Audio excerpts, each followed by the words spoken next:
السلام علیکم ورحمۃ اللہ پیارے حضور. وعلیکم السلام ورحمۃ اللہ.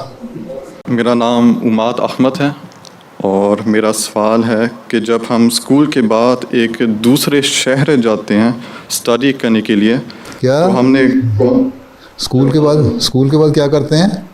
اسٹڈی کرنے کے لیے ایک دوسرے شہر جاتے ہیں. اچھا، یہ ہائر ایجوکیشن کے لیے جاتے ہو، یونیورسٹی میں داخلہ لے لیتے ہو.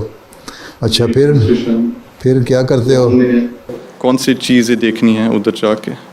کون سی چیزیں دیکھنی ہیں؟ پہلی چیز تو یہ دیکھنی ہے، تم یہ دیکھو کہ تم ایک احمدی مسلمان لڑکے ہو، اور ایک احمدی مسلمان لڑکے کو کیسا ہونا چاہیے.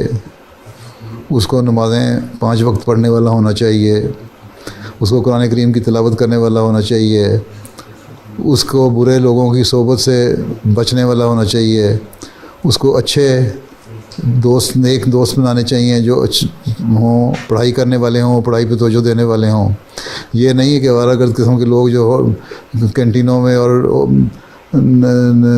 ریسٹورنٹوں میں بیٹھ کے گپیں مارنے والے ہوں یا بازاروں میں پھرنے والے ہوں، ان کے ساتھ ان کو دوستی لگا لو. پڑھنے والے لوگ جو لائبریری میں بیٹھ کے پڑھنے والے ہیں، محنتی ہیں اور ہوشیار ہیں، ان سے دوستی لگاؤ، چاہے وہ عیسائی ہیں، چاہے وہ یہودی ہے، چاہے وہ ہندو ہے، چاہے مسلمان ہے یا احمدی مسلمان ہے. ٹھیک ہے، لیکن اچھے دوست بناؤ، اور اچھے دوستوں کی دوستی سے فائدہ ہو. ان کو پھر اپنا نمونہ دکھاؤ.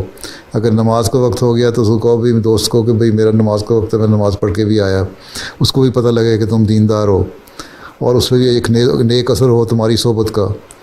قرآن کریم کی یا دین کی باتیں سیکھو. ان کو بھی کبھی کبھی باتوں میں ذکر کر دو. ڈسکشن ہوتی ہے نا جب لڑکوں کی، تو کر دو. تو یہی چیز ہے کہ جا کے اپنے دین کی حفاظت کرو، اپنے اچھے اخلاق کی حفاظت کرو، اور اپنے پڑھائی کا پوری طرح خیال رکھو، اور محنت کر کے جس مقصد کے لیے گئے ہو اس مقصد کو پورا کرو، اور یونیورسٹی کی پڑھائی کو مکمل کر کے پھر واپس آؤ، اور اپنے دوستوں پہ نیک اثر ڈالو، اور نیک اثر لوگوں کا لو.